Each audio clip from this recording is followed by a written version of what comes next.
Zion விசுவாச தேவாலயம் வழங்கும் ஜீவக்குரல். தேவதூதர்களை பணியை நாம் பெற்றுக்கொள்வது எப்படி என்ற செய்தியினை அளிக்க இருக்கிறேன். என்னுடைய அலுவலகத்தில் வேலை செய்யும் ஃபிசிக்கல் ஸ்டாஃபை விட அதிகமாக ஏஞ்சலிக் மினிஸ்ட்ரி தான் செயல்படுகிறது. என்னுடைய 15வது ஆண்டிலிருந்தே தேவதூதர்களின் பணியை நான் அதிகமாக உணர்ந்திருக்கிறேன். அந்த நாட்களில் அதை மற்றவர்களுக்கு எல்லாருக்கும் அப்படி தான் வரும்னு நினச்சிட்டு இருந்தேன். அதனால் நான் அதை யாருக்கும் அவ்வளோவா சொல்ல, எங்கள் அம்மாட்ட மாத்திரம் சொல்வேன், நீ சொப்பரம் கண்டிருக்க, அதெல்லாம் ரொம்ப முக்கியத்துவமாக எடுக்காத அப்படின்னு சொல்லி அடக்கி வச்சுருவாங்க. இன்றைக்கி அந்த டிஃப்ரெண்ட் ஏஞ்சல்ஸை பற்றி நான் சொல்ல போகிறேன். Angelic encounter, Hebrews 1:14. ரட்சிப்பை சுதந்திரிக்க போகிறவர்கள் நிமித்தமாக ஊழியம் செய்யும்படிக்கு அவர்கள் எல்லோரும் அனுப்பப்படும் பணிவிடை ஆவிகளாய் இருக்கிறார்கள் அல்லவா? வானதூதர் அனைவரும் பணிவிடை செய்யும் ஆவிகள் அன்றோ? ரட்சிப்பை உரிமை பேராக பெற இருப்பவர்களுக்கு தொண்டு செய்ய அவர்கள் அனுப்பப்பட்டவர்கள்.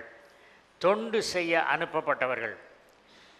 Very unfortunate thing is, there is no teaching in the church about the ministry of angels.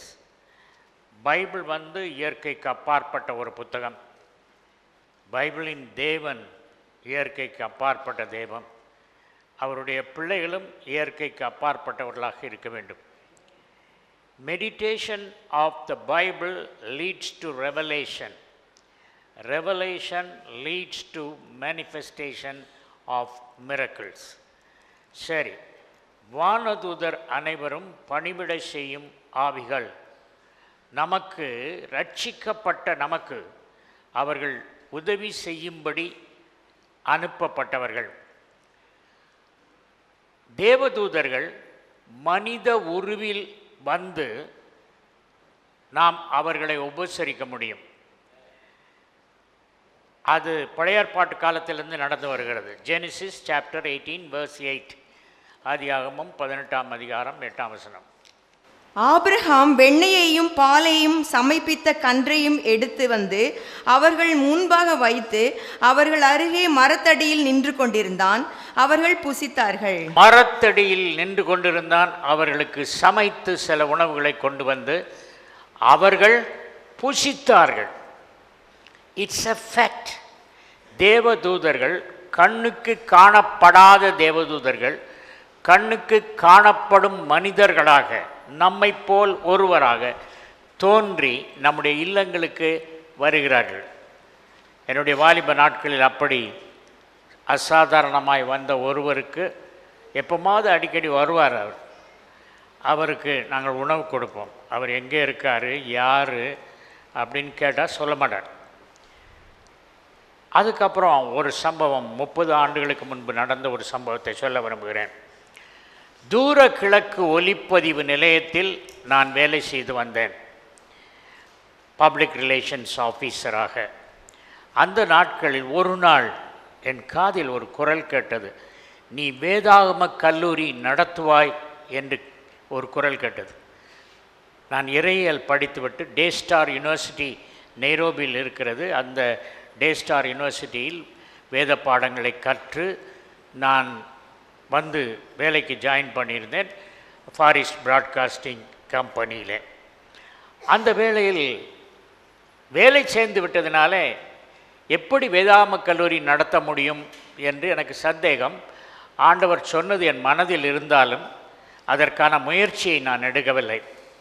அதே நேரத்தில் சிங்கப்பூரில் ட்விங்க்லிங் பைபிள் காலேஜ் என்று ஒரு கல்லூரி இருந்தது, வேதாகம கல்லூரி. அந்த வேதாகம கல்லூரியில் பெர்சி கேம்பல் என்ற ஒருவர் பிரின்சிபலாக இருந்தார். இயேசு கிறிஸ்து அவர் முன்பாக ஒரு நாள் தோன்றி, Percy, you will run a Bible college in India, இந்தியாவிலே ஒரு வேதாகம கல்லூரி நீ நடத்துவாய் என்று ஆண்டவர் நேரிடையாக சொன்னார். உடனே பெர்சி கேம்பல் ஏர் டிக்கெட் எடுத்துக்கொண்டு இந்தியாவுக்கு வந்தார். அந்த ட்விங்க்லிங் பைபிள் காலேஜில் படித்த சில மாணவர்கள் தென்னிந்தியாவில் இருக்கிறார்கள். ஆகவே அந்த மாணவர்களை சந்தித்து ஒவ்வொருவரையாயும் போய் சந்தித்து கர்த்தர் எனக்கு ஒரு வேதாம கல்லூரி நடத்த சொல்லியிருக்கிறார், உங்களால் நடத்த முடியுமா என்று ஒவ்வொரு மாணவரையும் கேட்டபொழுது அவர்கள், ஐயா அதெல்லாம் முடியாது, ரொம்ப கஷ்டம் அப்படின்னு சொல்லிட்டாங்க. அப்புறம் அவர் என்ன ஆண்டவர் இந்தியாவில் பைபிள் காலேஜ் நடத்தணுன்னாரு, நம்ம மாணவர்கள் எல்லாரும் ரெஃப்யூஸ் பண்ணிட்டாங்க, அதனால் சரி போயிடுவோம், அடுத்த தடவை வரலான்னு சொல்லிட்டு he booked his ticket to go back to Singapore. அந்த வேளையில் தூரகிழக்கு ஒலிப்பதிவு நிலையத்தில் நான் பணியாற்றி வந்த பொழுது அன்று காலை ஜெபத்தை நடத்தும் அந்த பொறுப்பு எனக்கு கொடுக்கப்பட்டது. த responsibility to take the morning devotion. அப்பொழுது என் நண்பர் ஒருவர் ஃபோன் பண்ணார், சிங்கப்பூர்லேருந்து ஒரு பிரின்ஸிபல் வந்திருக்காரு, பைபிள் காலேஜ் பிரின்ஸிபல். அவர் இன்றைக்கி மத்தியானம் 3 மணி ஃப்ளைட்டில் போகிறாரு, அவர் உங்கள் நிலையத்துக்கு மார்னிங் டிவோஷன் எடுக்க முடியுமா அப்படின்னாரு. ஏன் டேன் தான், no problem, I need not have to consult the director, please ask him to come அப்படின்னு சொன்னேன். அவர் கொஞ்சம் லேட்டாக வந்தார், அதனால் நான் எடுக்க ஆரம்பித்தேன். அவர் வந்தவுடனே அவர் கையில் கொடுத்தேன். அவர் எல்லாத்தையும் இது பண்ணிட்டு சொன்னார். போகும்போது அவரை நான் இன்ட்ரடியூஸ் பண்ணி வச்சேன், பைபிள் காலேஜ் ஸ்டூடெண்ட் பிரின்ஸிபல்னு.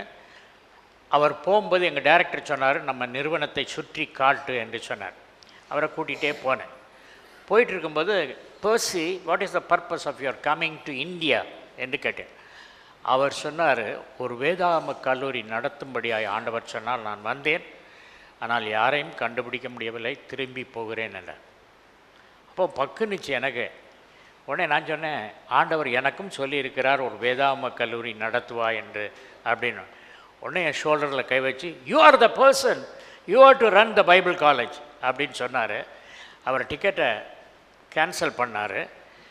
நேராக அப்படி இடம் எங்கேயும் இருக்கா அப்படின்னு கேட்டார். ஒரு 30 மாணவர்கள் படிக்க வேண்டும், அவர்களுக்கு 3 மாத கோர்ஸ், நான் சிலபஸ்லாம் வச்சுருக்கேன், அதனால் நீ நடத்த முடியுமா அப்படின்னாரு. எனக்கு ஆண்டவர் சொல்லியிருக்கிறதுனால நான் நடத்த முடியும்னு சொன்னேன். I put 3 months loss of pay leave, 3 மாத லீவ் போட்டுவிட்டு அங்கே எங்கள் வீட்டு பக்கத்திலேயே ஒரு சென்டர், ரிசர்ச் சென்டர் இருந்தது. அங்கே நிறையா ரூம்ஸ், 30 பேர் தங்குறதுக்கு வசதி, 12 டாய்லெட்ஸ். அகஸ்டின் சாலின்ஸ் என்பவர் அந்த இதுக்கு சொந்தமாக இருந்தார். உடனே நாங்கள் 2 பேரும் அங்கே போயிட்டு, ஐயா 3 மாதம் உங்கள் ஹாஸ்டல் ஃபெசிலிட்டி, உங்களுடைய ஃபெசிலிட்டியை நாங்கள் ஹையர் பண்ணுறோம் அப்படின்னு உடனே செக் எழுதி கொடுத்துட்டு போயிட்டார். அப்படி வேதாம கல்லூரி நடத்தினேன். அப்போது அதில் நிறைய அற்புதங்கள் நடந்தது. சாப்பாடு பெருக்கத்தில் இருந்து, தேவதூதர்கள் பணியிலிருந்து நிறையா நடந்தது. அப்பொழுது ஒரு வாலிபன், அவன் பேர் ஜேக்கப் மனோகரன், அவர் இப்போ 30 வருஷத்தில் ஒரு பெரிய ஊழியக்காரராக இருக்கார். அவருக்கு 80 பேர் ஊழியக்காரராக இந்தியாவின் பல இடங்களிலும் அவருக்கு ஊழியம் செய்கிறார்கள். அவர் முதல் தடவையாக புறப்பட்டு பெங்களூருக்கு வருகிறார். அவர் புறப்பட்டு அந்த வேதாம கல்லூரி ஆரம்பிப்பது நாளைக்குன்னா இன்னைக்கு பெங்களூர் பட்டணத்தில் பயங்கர கலாட்டா. தமிழ் பேருந்துகள் கர்நாடகாவுக்குள் நுழையக்கூடாது என்று ஒரே போராட்டத்தில் ஒசூரில் பஸ்ஸெல்லாம் நிறுத்திட்டாங்க. இவர் அப்படியே வந்தவர் ஒசூரில் ஸ்ட்ராண்டட். அவர் சொல்கிறாரு, நான் வேதாம கல்லூரி நடத்துவது கர்த்தருடைய சித்தம் இல்லை என்று நினைக்கிறேன், வீடு திரும்பிவிட வேண்டியதான் அப்படின்னு என்று பஸ்ஸில் உட்கார்ந்து கொண்டு நினைத்த பொழுது ஒருவர் வந்தார். வாட்ட சாட்டமான, அவரை விட சற்று வயது அதிகமான ஒருவர் வந்தார். தம்பி, நீ பெங்களூர் தானே போக வேண்டும் என்றார். இவருக்கு முதல் அதிர்ச்சி, நான் பெங்களூர் போகணுன்னு இவருக்கு எப்படி தெரியும்? 2வது அதிர்ச்சி, அவருக்கு இது என்ன யாராக இருக்குமோ, நம்மளை சூட்டு கேஸ் 2 வச்சுருக்கிறதுனால தூக்கிட்டு கடத்திட்டு போயிடலான்னு வந்திருக்காரோ அப்படின்னு நினச்சிட்ருக்க டைமில் அவன் தேவதூதன்னு சந்தேகம் லேசாக வர ஆரம்பித்த உடனே, உன் பேர் என்ன அப்படின்னாரு. தேவதூதர்களுக்கு நம்ம பேரெல்லாம் தெரியும். பேர் என்னன்னு கேட்டதுனால நான் ஹியூமன் பீயிங் தான் அப்படின்னு காட்டுறதுக்காக கேட்டார். அது சொன்னார் ஜேக்கப் மனோகரன்னார். அவர் சூட்கேஸ் 2 சூட்கேஸில் ஒரு சூட்கேஸை தூக்கிட்டு சொல்லிட்டு கொஞ்சம் தூரம் போயிடனோடனே, தம்பி நம்ம 2 பேரும் இந்த ஹோட்டலில் சாப்பிட்டுட்டு போகலாமா அப்படின்னாரு. உடனே இவர் நினச்சார் ஜேக்கப் மனோகரன், சரி சாப்பிட்டுட்டு பில்லை நான் தான் கட்டணும் அப்படின்னு நினச்சார். கர்த்தருக்குள் அன்பானவர்களே, இந்த பணிவிடையின் ஆவிகள் நம் இல்லத்தில் வந்து நாம் அவர்களை போஷிப்பதை விட அவர்கள் நம்மை போஷித்த அனுபவம் உண்டு. Angelic visitation. அதில் ஒரு காரியம்னா, அவங்க ட்ரெயினில் வரும்போது அவர் பல கேள்விகளை கேட்டுக்கொண்டு வந்தார். ஜேக்கப் மனோகரன் சொன்னார், அவர் கேட்ட கேள்விகளெல்லாம் எனக்கு பதில் சட்டுன்னு ஆவியானவர் சொல்ல நான் சொன்னேன். அவர் என் ஷோல்டரில் கை வச்சு பாராட்டினார் அப்படின்னு சொல்லிட்டு சொன்ன நிறைய காரியங்கள் சொன்னார். நிறைய வேதத்தின் ரகசியங்களை மனோகரன் மூலமாக ஆவியானவர் அந்த ஏஞ்சல் கேட்ட கேள்விக்கு பதிலாக சொன்னார். ஒன்று மாத்திரம் நான் சொல்லுகிறேன், என்னவென்றால் ஏவாள் கனியை பறித்து புசிக்க வந்த வேளையிலே தேவன் தடுத்து நிறுத்தவில்லையா என்று அந்த தேவதூதன் கேட்டார். வேறு என்ன, அங்கே ஆதாம் அந்த கனி ஏவாள் நாட்கள்லையா இருந்தார். அந்த கேள்விக்கு பதில் சொல்கிறதுக்கு அதில் இவர் என்ன சொன்னார்னா, ஜேக்கப் மனோகரன் என்ன சொன்னார்னா, விலக்கப்பட்ட நன்மை தீமை அறியத்தக்க கனியை ஆண்டவர் புசிக்கக்கூடாது என்று சொன்னதுனாலே, அது கண்ணுக்கு இனிமையாக இருந்ததுனாலே ஏவாள் போய் அந்த கனியை தொட்டு பார்த்துட்டு வருவாளாம். பிசாசு கேட்ட பொழுது அதை தொடவும் சாப்பிடவும் கூடாது, சாப்பிட்ட நாளிலே சாகவே சாவாய் என்று சொன்னார். அவர் தொடக்கூடாதுன்னு சொல்ல, இவர் தொட்டு பார்த்தா ஆதியிலே வார்த்தை இருந்ததுன்னு இருக்குல்ல. ஜேக்கப் மனோகரன் சொன்னால் ஆதியிலே இருந்த வார்த்தை என்ன வார்த்தைன்னா, தொடாதன்னு ஏசப்பா சொன்னது அப்படின்னா. அவர் அசந்துட்டார். இது உனக்கு எப்படி தெரியும்னு அவன் சொன்னான், எனக்கு தெரியாது, நான் பேசலை, ஏதோ ஒரு தேவ வல்லமை என்னிலிருந்து நீங்கள் கேட்கும் கேள்விக்கெல்லாம் பதில் சொல்லிச்சின்னு சொன்னார். Angels are with us. தேவதூதர்களின் பணி இப்பொழுது அதிகரித்து கொண்டே இருக்கு. சரியா? அதுக்கு நான் உதாரணம் சொல்கிறேன். எப்படி ஆண்டவர் அதை எனக்கு சொன்னார்னா, பஞ்ச ஆகமங்கள், ஆதியாகமம், யாத்ராகமம், லேவியராகமம், எண்ணாகமம், உபாகமம், பஞ்ச ஆகமங்கள் மோசேயினுடைய நூல்கள். அதில் மொத்தம் தேவதூதர்கள் எத்தனை தடவை வருதுன்னா 28 தடவை வருது. 5 புத்தகத்தில் தேவதூதர்கள் எத்தனை தடவை வர்றாங்க? 28. அதுக்கப்புறம் பார்த்தீங்கன்னா தேவதூதர்கள் பணி அதிகரிச்சுட்டே போகுது.